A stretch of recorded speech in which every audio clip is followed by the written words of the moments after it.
ഇത് Sony alpha A7M3 ആണ്. നിങ്ങൾ എപ്പോഴും വായിച്ചിട്ടുണ്ടോ A7S3, A7M4, M5, A7R, A7R6, അതുപോലെ തന്നെ A7C2. ഇതൊക്കെ എന്താണ് റെഫർ ചെയ്യുന്നതെന്ന്? അതായത് നമ്മൾ സോണി ആൽഫ A7 എന്ന് പറയുന്നത് അതിലോട്ട് വരാം. അതിനു മുമ്പ് നമുക്ക് R സീരീസിൽ നിന്ന് തുടങ്ങാം. R എന്ന് പറയുന്നത് റെസൊല്യൂഷൻ എന്നതാണ് ഉദ്ദേശിക്കുന്നത്. R stands for resolution. അതായത് നമ്മുടെ സോണിയുടെ A7R എന്ന് പറയുന്ന ക്യാമറയിൽ അതിൻ്റെ റെസൊല്യൂഷൻ 66 MB ആണ്. ഓൾമോസ്റ്റ് 5 lakhs പ്രൈസ് ഈ ഒരു ക്യാമറയ്ക്ക് വരുന്നുണ്ട്. അപ്പോൾ ചോദിക്കാം, എന്താണ് S stands for sensitivity. 12 MB മാത്രമാണ് ഈ ഒരു ക്യാമറയുടെ റെസൊല്യൂഷൻ, പിക്സൽ റേറ്റ് ആണ് റെസൊല്യൂഷൻ വരുന്നത്.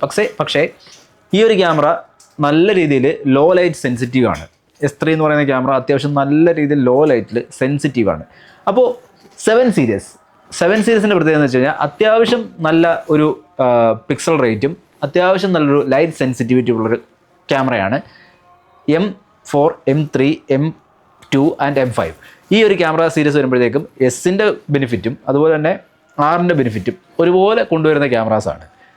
നിങ്ങൾ ഇതെല്ലാം കഴിഞ്ഞിട്ട് അവസാനം വരുന്നൊരു സീരീസാണ് C സീരീസ് എന്ന് പറഞ്ഞു കഴിഞ്ഞാൽ M സീരീസ് അല്ല, ആക്ച്വലി അത് മാർക്ക് എന്നുള്ള രീതിയിലാണ്.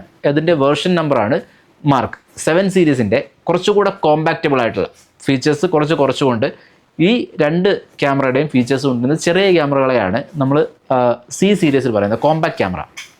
നമ്മുടെ M4, M5 ഒക്കെ വരുമ്പോഴത്തേക്കും ഓൾമോസ്റ്റ് 3 lakhs, അല്ലെങ്കിൽ S3 വരുമ്പോഴും ഓൾമോസ്റ്റ് 3 lakhs എബോവ് വരുന്ന ക്യാമറയാണ്. ഇതിനൊക്കെ ഓരോന്നിനും ഓരോ പർപ്പസ് ഉണ്ട്. നിങ്ങൾ ഈ ഒരു കാര്യം കൃത്യമായിട്ട് അറിഞ്ഞതിന് ശേഷം മാത്രമേ ക്യാമറ എടുക്കാവൂ. അതായത് റെസൊല്യൂഷൻ കൂടുതലുള്ള ക്യാമറയാണ്, നിങ്ങൾ ഫോട്ടോ പർപ്പസ് ആണ്, അതായത് ക്രോപ്പ് ചെയ്യുമ്പോൾ ഇമേജ് ക്വാളിറ്റി ഒന്നും കുറയാത്ത രീതിയിലുള്ള ഫോട്ടോ പർപ്പസ് ആണെന്നുണ്ടെങ്കിൽ മസ്റ്റായിട്ട് നിങ്ങൾ ചൂസ് ചെയ്യേണ്ട ക്യാമറ ഏതാണെന്ന് വെച്ച് കഴിഞ്ഞാൽ ഞാൻ സജസ്റ്റ് ചെയ്യുന്നത് സോണി ആൽഫ A7R6 എന്ന് പറയുന്ന ക്യാമറ ആയിരിക്കും. ഓൾമോസ്റ്റ് അതിനൊരു 5,17,000 രൂപ, 5,20,000 രൂപ ആ ഒരു ക്യാമറയ്ക്ക് വരുന്നുണ്ട്. കൂടാതെ ഒരു ബോഡിക്ക് മാത്രമുള്ള റേറ്റാണ് പറഞ്ഞത്. കൂടാതെ നമുക്ക് അത്യാവശ്യം നല്ലൊരു ലെൻസും പർച്ചേസ് ചെയ്യേണ്ടി വരും.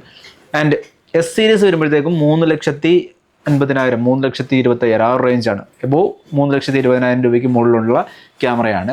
അത് സ്പെഷ്യലി ഫോർ വീഡിയോഗ്രാഫേഴ്സിന് വേണ്ടി മാത്രമുള്ള ക്യാമറയാണ്.